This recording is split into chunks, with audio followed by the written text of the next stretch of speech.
Hello बच्चों, let's read the question. Question says the function fx equals to mod x minus 3 when x greater than equals to 1 and x square upon 4 minus 3x upon 2 plus 13 upon 4 when x is less than 1 is.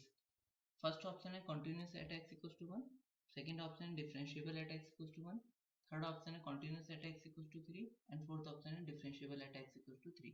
इस question को करने के लिए हम इसका की concept समझते हैं। तो इसका की कॉन्सेप्ट है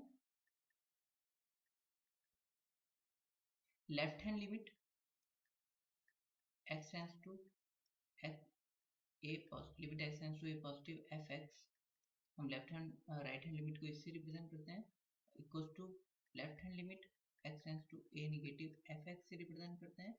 और अगर ये दोनों बराबर हैं, फाइनाइट हैं और इक्वल हैं फंक्शन की वैल्यू, उस पॉइंट पर फंक्शन की वैल्यू पर हैं और फाइनाइट हैं, देन हम बोलते हैं कि a पर जो है लिमिट एग्जिस्ट कर रही है और हम बोलते हैं कि फंक्शन जो है a पर कॉन्टिन्यूस है, लिमिट भी एग्जिस्ट कर रही है और अगर तीनों बराबर हैं तो लिमिट एग्जिस्ट करती है और फंक्शन जो है a पर कॉन्टिन्यूस है। और जो left hand derivative limit x tends to a positive f dash x से रिप्रेजेंट कर रहे हैं और ये इक्वल होता है limit h tends to 0 f of a minus h a plus h minus f of a upon h के। और right hand derivative limit x tends to a negative f dash x से represent कर रहे हैं और ये equal होता है limit s tends to 0 f of a minus h minus f of a upon minus h के। अगर ये दोनों बराबर होते हैं और फाइनाइट होते हैं तो हम बोलते हैं कि जो फंक्शन है वो डिफरेंशिएबल है at x equals to a पर fx। नाउ हमारा जो क्वेश्चन है वो और इसका थर्ड की कॉन्सेप्ट है कि मॉड x माइनस जो a होता है वो डिफरेंशिएबल सिर्फ एक पॉइंट पर नहीं होता और वो है a इज नॉट डिफरेंशिएबल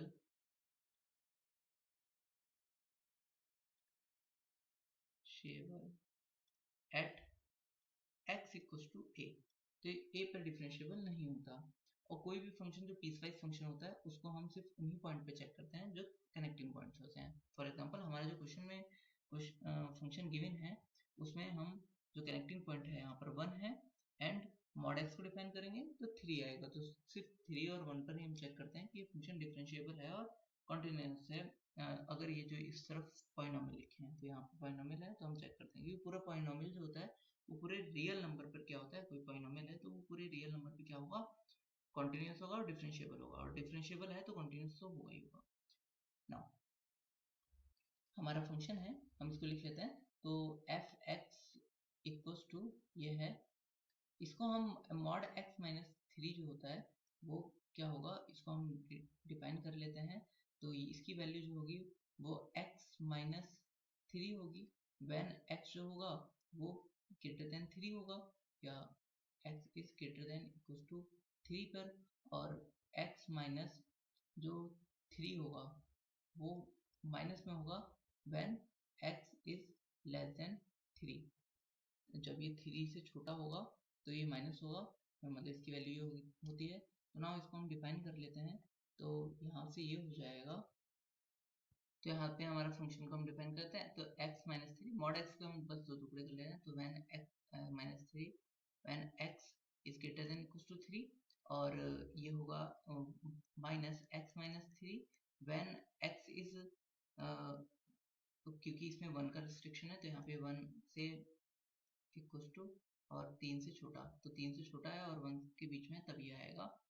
और जब 1 से लेस है देन 1 से मतलब बड़ा हो और 3 से छोटा हो तब तो माइनस एक्स माइनस 3 है, एंड यहाँ पर x से 1 से छोटा है x, देन इसकी वैल्यू जो है वो x square upon 4 minus 3x upon 2 plus 13/4, जो अब हम जानते हैं जो मॉड x माइनस 3 है वो मॉड x माइनस 3 जो होता है वो 3 पे कॉन्टिन्यूस होता है पर डिफरेंशिएबल नहीं होता। तो यहाँ पर ये जो मॉड कनेक्टिंग पॉइंट 3 है इस पर ये जो फंक्शन होगा वो कॉन्टिन्यूस होगा पर डिफरेंशिएबल नहीं होगा, क्योंकि ये हमने की कॉन्सेप्ट में देखा है। तो कोई भी मॉड x माइनस a जो होता है वो a पर जो होता है वो डिफरेंशिएबल नहीं होता और जो a पर कॉन्टिन्यूस होता है। तो हम इसको लिख लेते हैं। सो fx, इस कॉन्सेप्ट से fx is continuous at x equals to 3 but fx is not differentiable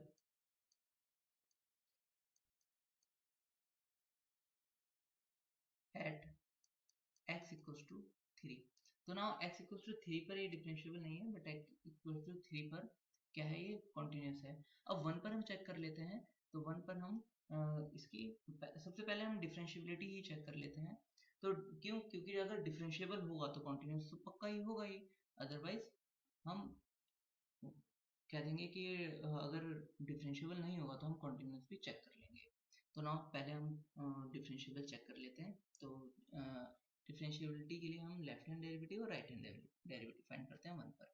तो left hand derivative limit x tends to 3 negative f dash x से 1 नेगेटिव 1 पे चेक करते हैं।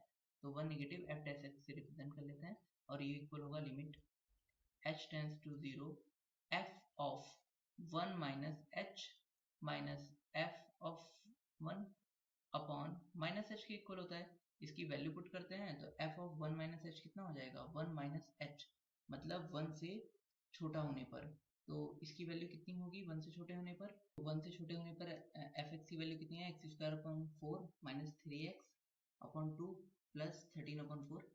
तो इसको हम लिख लेते हैं यहाँ पे। तो fx की वैल्यू पुट कर लेते हैं। लिमिट h टेंड्स टू 0, यहाँ से ये हो जाएगा f यहाँ पर 1 माइनस h का स्क्वायर अपॉन 4 प्लस माइनस 6 हम लिख लेते हैं 6 अपॉन 4, ऊपर से 2 ऊपर नीचे 2 से मल्टीप्लाई कर ली और ये हो जाएगा 1 माइनस h और ये हो जाएगा plus 13 upon equals to f of x की वैल्यू जो 1 पर f ऑफ 1 पर x माइनस 3 था। तो 1 जब पुट करेंगे तो ये माइनस और माइनस x माइनस 3 था तो ये प्लस 2 हो जाएगा 1 माइनस, क्योंकि 1 माइनस 3 ये वैल्यू हो जाएगी तो ये हो जाएगी माइनस माइनस 2 जो कि प्लस 2 हो जाएगा अपॉन माइनस h। यहाँ ऊपर हम एलसीएम लेकर इसे सॉल्व करते हैं तो ये हो जाएगा लिमिट h टेंड्स टू 0 और ऊपर वाली वैल्यू को हम ऊपर वाली वैल्यू को सॉल्व करते हुए चलते हैं। तो a माइनस बी का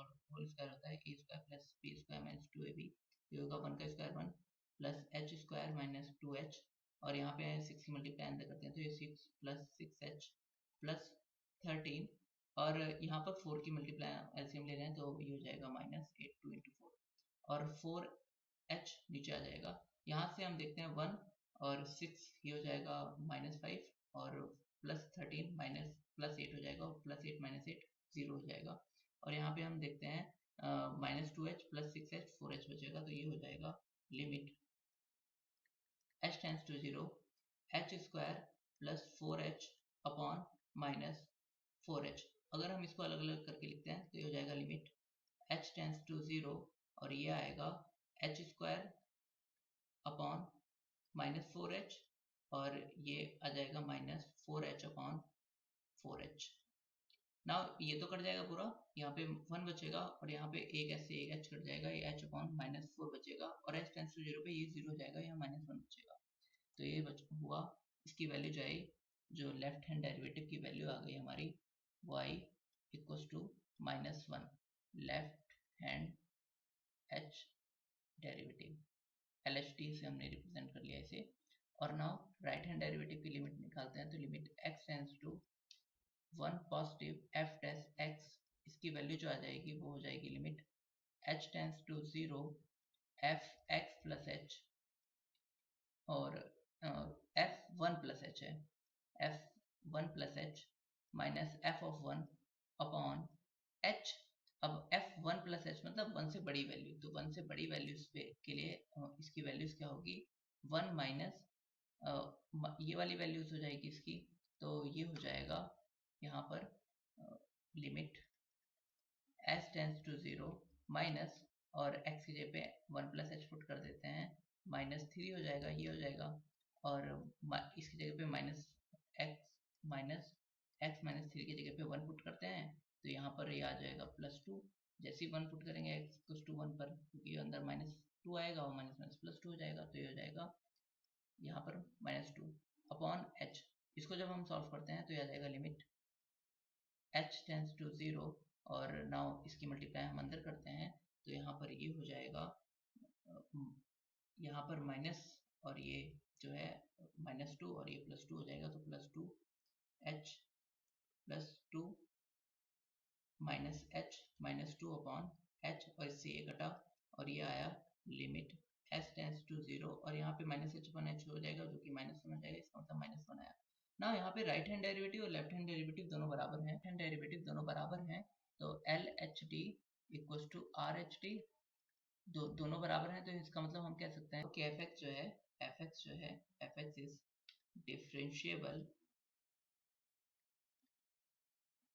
एट x इक्वल्स टू 1 पर।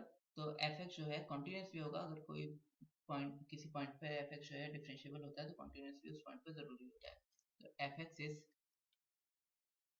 Continuous at x equals to 1। तो नाउ हम चेक करते हैं हमारा कौन सा ऑप्शन ट्रू है। तो हमारा जो फर्स्ट ऑप्शन है वो है continuous at x equals to 1, तो ये ट्रू हो गया। Differentiable at x equals to 1, तो ये भी ट्रू हो गया। Continuous at x equals to 3, ये ट्रू हो गया, और differentiable at x equals to 3 ये इनकरेक्ट हो गया। So correct option is option number A, B, C। Hope you understood it well. Best of luck, thank you.